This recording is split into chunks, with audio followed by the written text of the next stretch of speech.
os anos, o Brasil celebra no dia 15 de novembro, a proclamação da República, que aconteceu em 15 de novembro de 1889.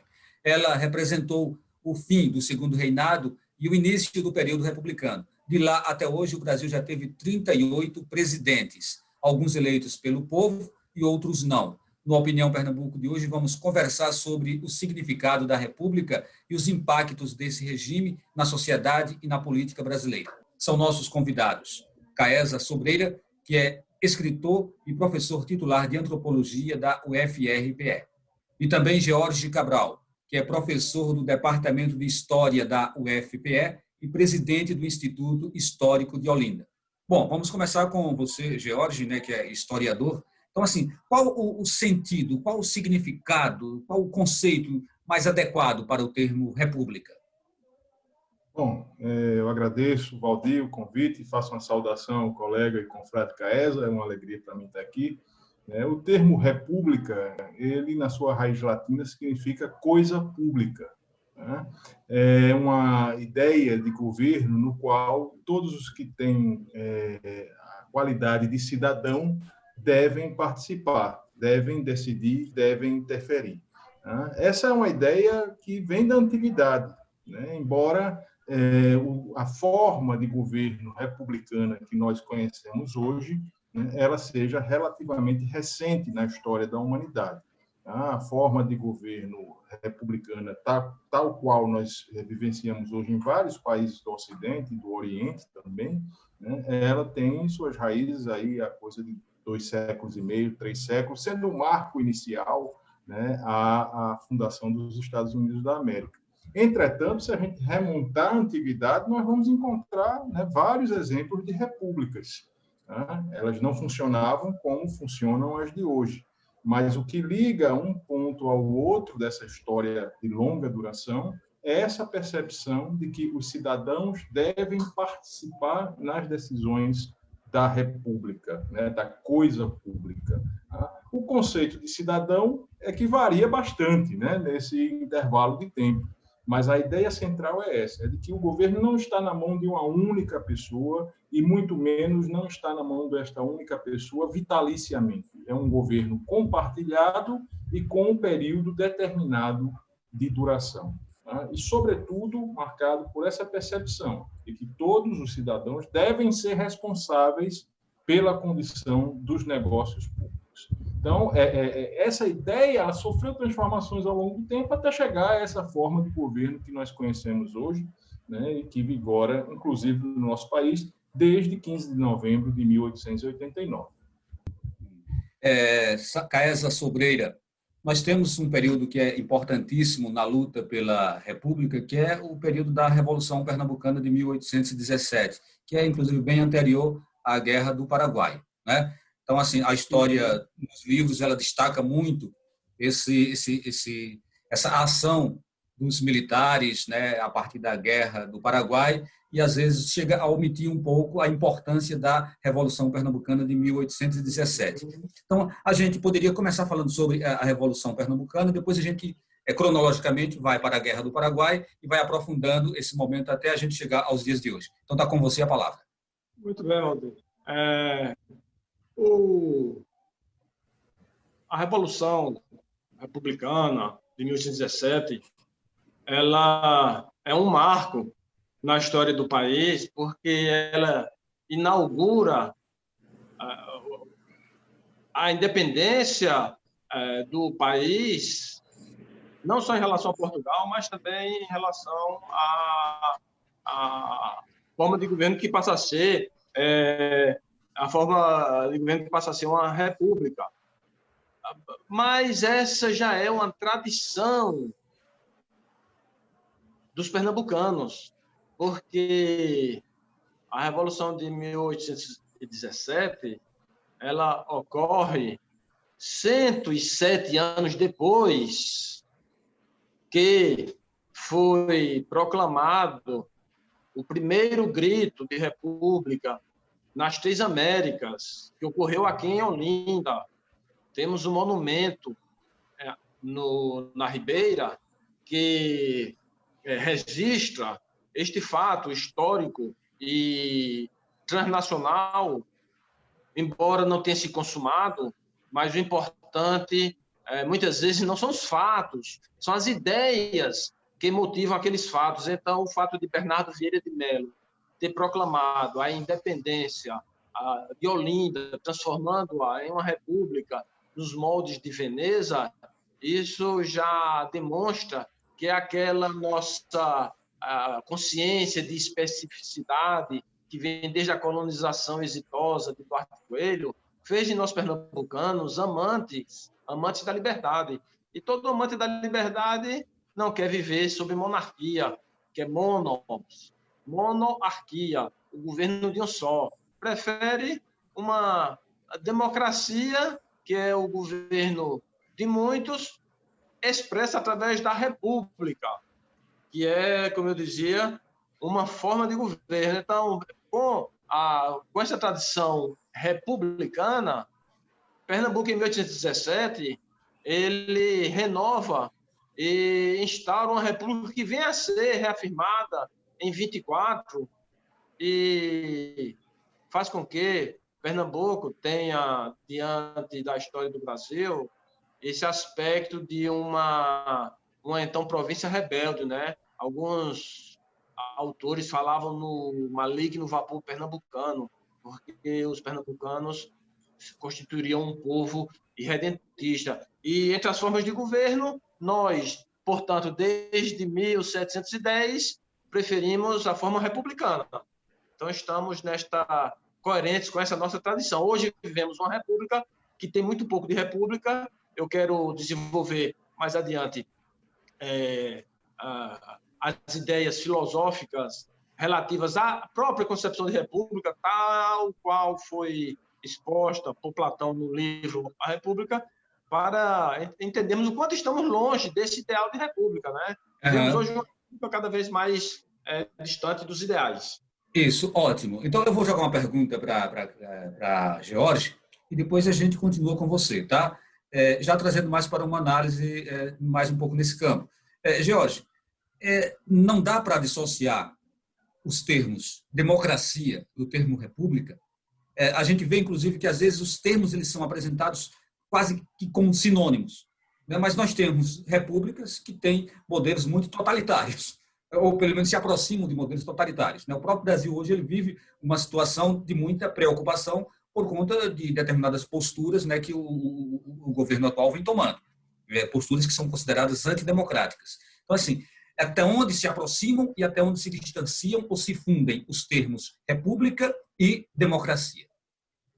Bom, são duas ideias que deveriam caminhar juntas, né, Valdir? Elas deveriam ser cultivadas conjuntamente, mas, como você afirmou, nem todas as repúblicas são democráticas, né? E, da mesma forma como nós vamos encontrar na atualidade monarquias que são exemplos, né, de democracias e, inclusive, com atitudes muito mais republicanas do que a de várias repúblicas pelo mundo, né, nós vamos encontrar repúblicas autocráticas, né, às vezes até transcendendo o limite do totalitarismo. Tá? Então, a ideia, né, de uma república plena seria aquela onde todos os cidadãos possam decidir, sejam consultados, né, e, sobretudo, onde haja uma igualdade, né, perante a lei que garanta a todos um tratamento justo, né, focado, sobretudo, na ideia de liberdade. Tá? Então, a República, na sua concepção pós-iluminista, né, ela tem essa concepção. Tá? Mas, ao longo da história, em vários momentos, né, sobretudo no século XX, estão os exemplos mais radicais disso, nós vamos encontrar, né, processos nos quais a democracia se descola da República, né, se afasta. De forma geral, analisando a trajetória histórica brasileira, né, os momentos em que os dois elementos convergem são, né, mais raros, inclusive, do que aqueles em que eles divergem. Né? Nós tivemos, ao longo da nossa história, né, uma predominância de momentos, né, não democráticos, totalitários ou autoritários. Né? E hoje vivemos aí uma encruzilhada histórica, né, não somente no Brasil, em todo o mundo, inclusive no berço, né, da ideia de governo republicano, nós vemos hoje, né, a contestação ao próprio sistema eleitoral, né, e à própria prática da participação democrática. Então, nós vemos uma encruzilhada histórica, né, que reflete todas essas tensões e angústias que as mudanças, né, propiciadas, sobretudo pela tecnologia, né, elas têm trazido como desafio para a democracia, né, e para as repúblicas. Então, voltamos para você, Kézia. Pode dar sequência a essa questão que eu levantei. Olha, importantíssimo porque o George ele pontua essa diferença, mostrando que o fato de a República não ser necessariamente democrática, nem mesmo ali onde os países elegem seus governos através de meios eleitorais, porque no caso, por exemplo, brasileiro, eu só vou me ater ao caso brasileiro, a democracia entre nós é meramente uma técnica eleitoral, um modo de se escolher os seus representantes no executivo e no legislativo. Mas não é democracia sob um aspecto. Em vez de ser uma res pública, uma coisa pública, é uma res privada, é uma coisa privada. Os políticos elegem sempre e colocam os seus filhos para ser seus descendentes, e não é só aqui em Pernambuco, não. Isso é um mal nacional. E nem só nacional, né? Você vê isso aí. Tem até dinastia na República de uma certa Coreia, que já está na terceira geração de herança, mas não é só a esquerda, a direita faz a mesma coisa. Aí o presidente norte-americano, daqui a pouco a esposa dele é candidata, enfim, igual no interior, igual em Caruaru, igual em Recife. A res é privada, não é pública. E no caso do Brasil, sobretudo no atual governo, é se lamentar a que grau chegou a res privada, porque não é só uma família de um político, mas é uma família de 4 políticos que tomaram de assalto, né, o governo federal. E isso é importante que se diga, embora cada vez que se diga isso, possamos sofrer consequências mais ou menos graves. Mas é importante analisar que a República Cotidiana, sobretudo essa praticada no Brasil, ela não é nada republicana. E você colocou no início em que momento nós vamos transcender a República. Ora, nós temos a possibilidade, pelo domínio tecnológico, pelo domínio da informática, da inteligência artificial, nós temos capacidade de, para todas as decisões mais importantes do país, o povo ser consultado permanentemente, através de plebiscito, através de referendo. Isso, por exemplo, a Suíça faz constantemente. A Suíça vive fazendo consulta para tomar decisões. Então, isso seria uma forma, digamos, de uma renovação da República, seria colocar o povo participando, não elegendo seus representantes para tomar as decisões, mas as próprias pessoas tomando as decisões através de permanentes consultas públicas, plebiscitos e referendos. Isso. Caesa, a gente precisa fazer um intervalo, então nós chamamos esse intervalo, né, e logo em seguida a gente retoma essa nossa conversa. Tudo bem? Então, até daqui a pouco.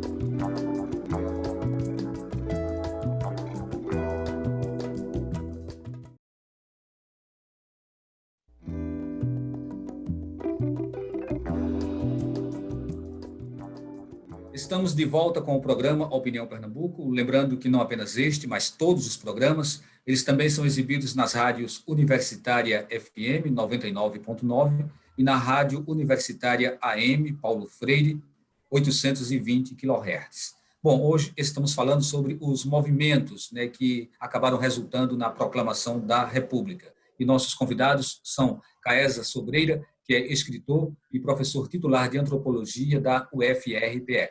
Também o George Cabral, que é professor do Departamento de História da UFPE e presidente do Instituto Histórico de Olinda. Bem, George, a Guerra do Paraguai ela acontece aí de 1864 a 1870. De lá até a proclamação da República são mais 19 anos. Ocorre que os militares se fortaleceram, né, com a Guerra do Paraguai e começaram a buscar mais uma representatividade como grupo social e político. Mas eu pergunto, os ideais dos militares que buscaram essa proclamação da República, que acaba levando, né, o Deodoro da Fonseca a assumir a presidência, e os ideais dos republicanos de 817 aqui em Pernambuco, eles se assemelham em que medida ou se diferenciam em que sentido?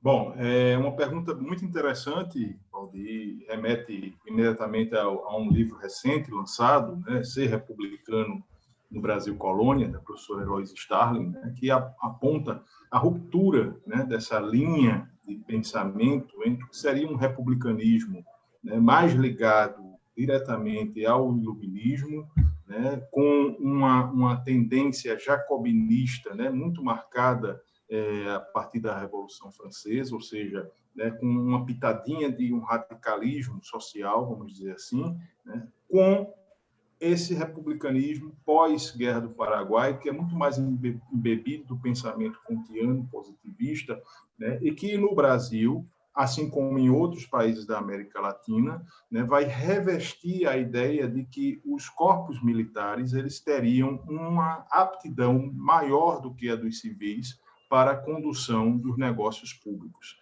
Tá? Então, diante da confusão política gerada pelos civis, a ordem, o rigor, a disciplina dos militares, né, teriam aí, né, dariam a esse grupo o perfil ideal para a condução dos negócios públicos. É por isso que, a partir desse momento, né, os militares, o Exército, concretamente, que até então tinha tido, né, um papel muito acanhado por sua própria desorganização, né, a partir daí eles passam a exercer um papel cada vez mais importante, né, e não vão deixar de interferir mais na história política do Brasil. Se nós acompanharmos toda a linha republicana, né, toda a linha do tempo da história republicana, há sempre ali a presença, em maior ou menor grau, da mão armada, né, das Forças Armadas. Elas vão estar ali. Essa é uma característica muito forte da nossa República e dos nossos vizinhos latino-americanos, né, aí, no caso deles, já desde os processos de independência no início do século XIX.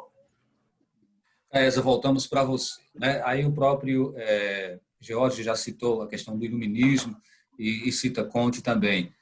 O que se coloca na literatura é que o positivismo ele teria, de certa forma, estimulado, né, os militares. Se a gente trouxer essa realidade para os tempos atuais, né, o que seria a justificativa, né, o que estaria por trás do pensamento daqueles que, no momento, assumem a República Brasileira? Se for no caso específico do atual governo, que é uma forma, eu diria, quase disfarçada da presença do Exército no poder, se estamos falando desse caso específico, é apenas a consumação e a corroboração do que o professor Jorge Cabral explicou de maneira muito didática, que no caso do Brasil, no caso da atual República Brasileira, se trata de um fenômeno militar, não teve participação popular, houve um golpe militar contra a Casa Imperial e pegou o povo de surpresa, não havia uma aspiração à República por parte do povo, e esse golpe veio do fortalecimento do exército da Guerra do Paraguai. Então, de lá até hoje, os militares nunca saíram do poder, porque a ideia é a ideia de que se trata de um corpo mais organizado e com maior capacidade de gerir a nação. E, na época, baseado, inclusive, nessa filosofia, que era também uma religião, que é o positivismo, que nos impôs, inclusive até hoje, na nossa bandeira nacional, um lema filosófico que é de uma filosofia do século XIX, já está ultrapassado. Então, o Brasil carrega na sua bandeira o lema de um grupo filosófico, não é o espírito da nação que está ali, é o espírito da filosofia de Comte. Então, até hoje, o Brasil sofre com essa, que eu chamo república militar, uma república militar que está agora, nesse momento, um pouco disfarçada, porque foi eleito um integrante que havia sido expulso dos seus quadros, foi eleito presidente, e esse integrante que havia sido expulso, quando ainda era um oficial de baixa patente, ele agora inverteu o jogo e está dando ordens aos oficiais generais. Então, há algo nesta República Militar que, mesmo assim, não está em harmonia. Há algo de podre nesta república militar disfarçada de democracia que vivemos no Brasil contemporâneo.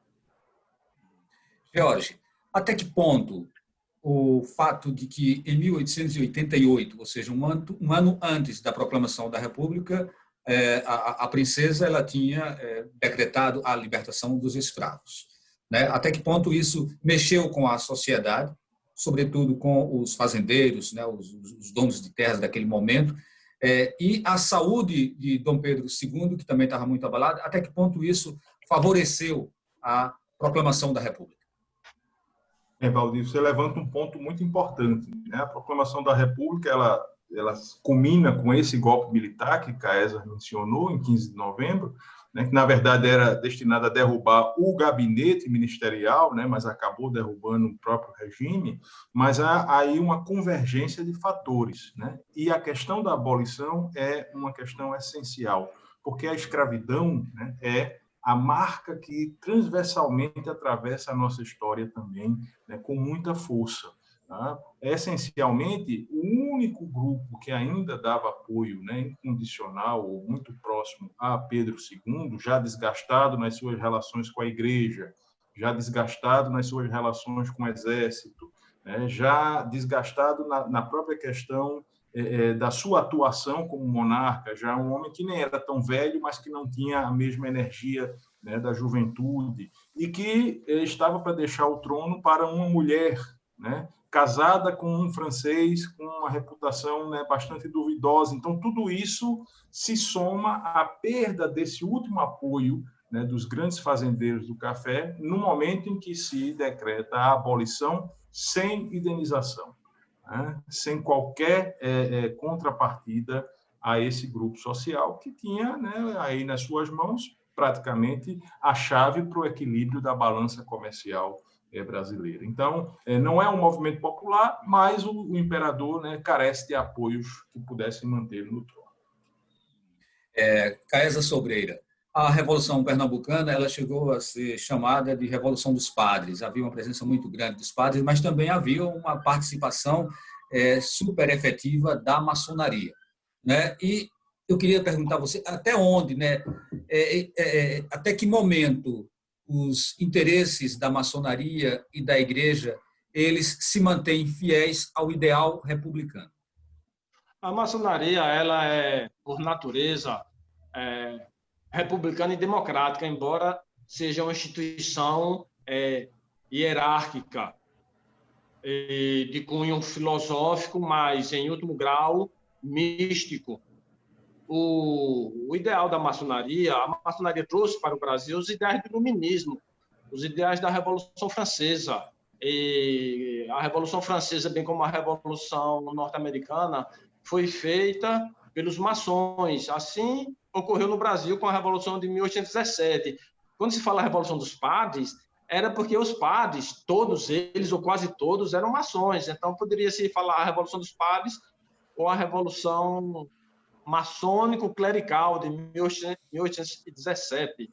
Porque, ao trazer, a maçonaria faz uma síntese de todas as grandes filosofias, não só ocidentais, mas também orientais. Quando uma pessoa entra na maçonaria, ela recebe, a cada grau que ela vai galgando, ela recebe, ao mesmo tempo, uma formação filosófica que hoje, fora da maçonaria, só se for no curso de filosofia que você fizer em uma universidade, para ter esse grau de intensidade de reflexão sobre o ser humano. Então, nesse sentido, a maçonaria ela preservou aqueles ideais mais antigos e, dentre eles, a ideia da República, Platão, na sua obra homônima, quando ele fala do Estado, ele diz que o Estado trata, em última análise, de alma. Então, a República deveria ser algo que tratasse de criar uma alma coletiva, que hoje está um pouco fora de moda, por causa da ideia do espírito da nação, né? Pega até mal falar sobre isso, mas o discurso de vitória do presidente norte-americano, ele fala em resgatar a alma da nação norte-americana. Mas a Kamala Harris já tinha usado esses termos antes, porque a ideia de uma república é a ideia da coisa que é pública. Mas que coisa é essa? É uma alma, é o que nós temos, que nos identifica e que nos faz um ser coletivo quase único. É esse sentido que eu entendo por república. Ok, a gente já está chegando no finalzinho do programa, mas, Jorge, qual é o próximo passo, né? A gente tem essa comemoração, essa celebração do dia 15 de novembro. Vale a pena fazer essa comemoração, essa celebração? Até onde a gente deve permanecer no modelo de república? Isso é eterno ou não? Ou pode ser que, em um determinado momento, a sociedade mude completamente e parta para uma outra luta?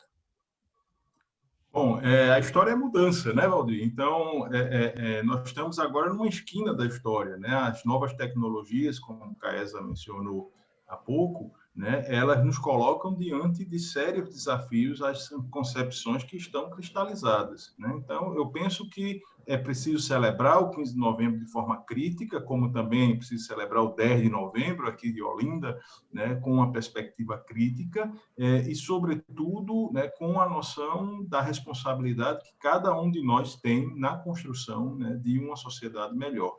Tá? E ainda não inventaram uma forma melhor de fazer isso do que a democracia, e especialmente uma democracia onde possa haver alternância de poder e consulta periódica aos cidadãos. Ok, Jorge, a gente agradece a tua participação, para não deixar o Caesa aí louco para dizer algo sobre isso também. Você tem 30 segundos, Caesa. O importante que eu quero, nesses 30 segundos, ressaltar é o 10 de novembro de 1710, que foi o primeiro grito da República proferido aqui em Olinda, e daqui reverberou até chegar na República Contemporânea. E eu acho que nós devemos, sim, comemorar o 15 de novembro, a nossa República, a nossa conquista, enfim, de todos nós. Parabéns pelo programa tratado do tema.